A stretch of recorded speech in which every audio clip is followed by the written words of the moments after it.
kuya po namin, 2 dekadang nagkaroon ng sakit. Nagsuffer sa kanyang sakit ng diabetes. Marami po siya naging komplikasyon sa puso, sa baga, sa mata. Maliliit pa po yung mga anak niya. Mga elementary pa po sila. Ang kuya po ay sumigla nung nagkaroon ng pandemic. Nag-TikTok po siya at nakita po namin na malakas siya, masigla siya, at masaya po siya sa ginagawa niya. May manood daw po o wala ng kanyang TikTok. Masaya naman po siya. Nung May 3, na-ER na naman po ang kuya.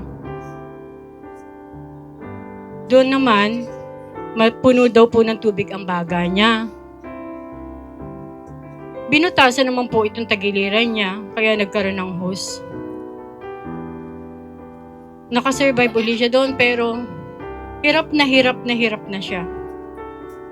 Naiuwi po uli namin siya ng May 10. Nung May 23, dinadialysis siya.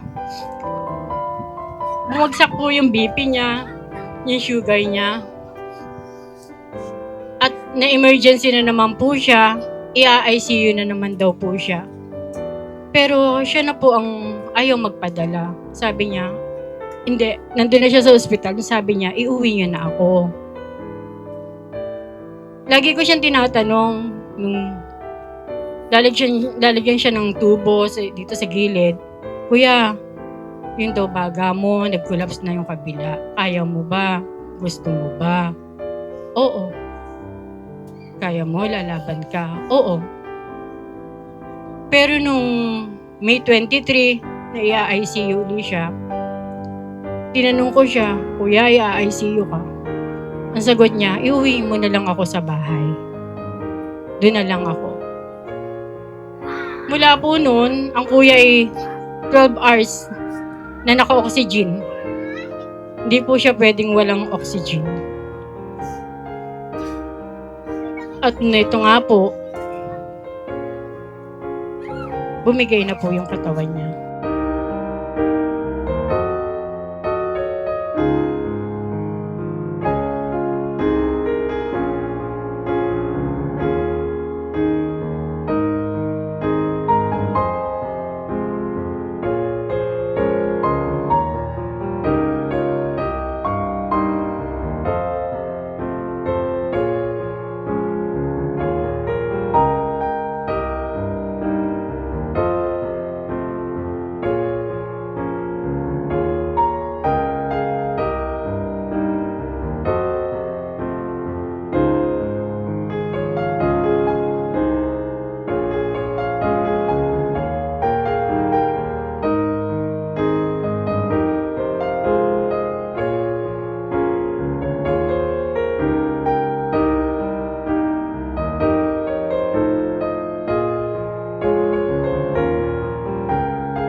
Malungkot at maglilibing tayo ngayon ng mahal natin sa buhay. Kaya pa, siguro dahil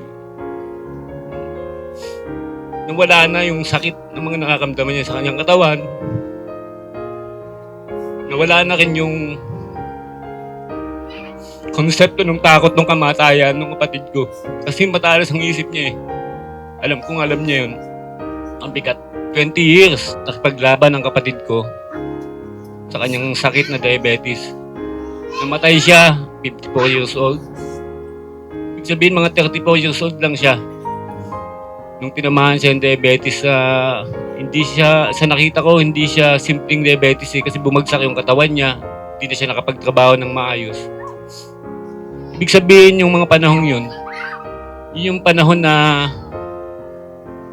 nagpupundar pa lang siya ng kanyang kabuhayan, nag-aayos pa lang siya ng kanyang pamilya. At nawala sa kanya yun. Diyan din naman nasubok paano kaming magkakapatid din nagtulungan kahit wala ng aming mga magulang. Mabigat ang pinagdaanan ng kuya pero sa kanyang sariling kapakanan, pinilit din naman niya na itaguyod ang kanyang pamilya sa abot ng kanyang makakaya.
Lagi pong sinasabi ni Papa na kung ano mong mangyari sa kanya, kung mawala man siya sa mundong ito, lagi niya sinasabi na tuloy lang ang buhay. Kaming magpapamilya, yun po ang gagawin namin.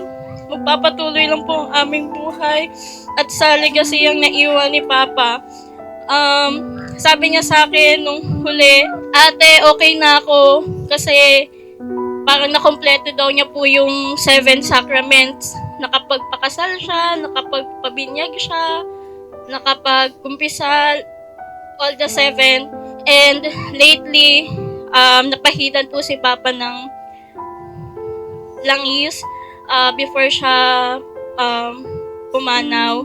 And sabi niya sa akin, lagi, kahit wala na ako dito sa mundong to, lagi niyo pa rin akong maaalala kasi ka-birthday niya po yung apo niya, nag-iisa niyang apo, si Thea, October 23. So kahit wala na ako, alam kong aalalahanin niyo ako, yung mga videos ko sa TikTok, forever na nandyan yan, para makita at ma-inspired tayo sa kwento ni Papa po.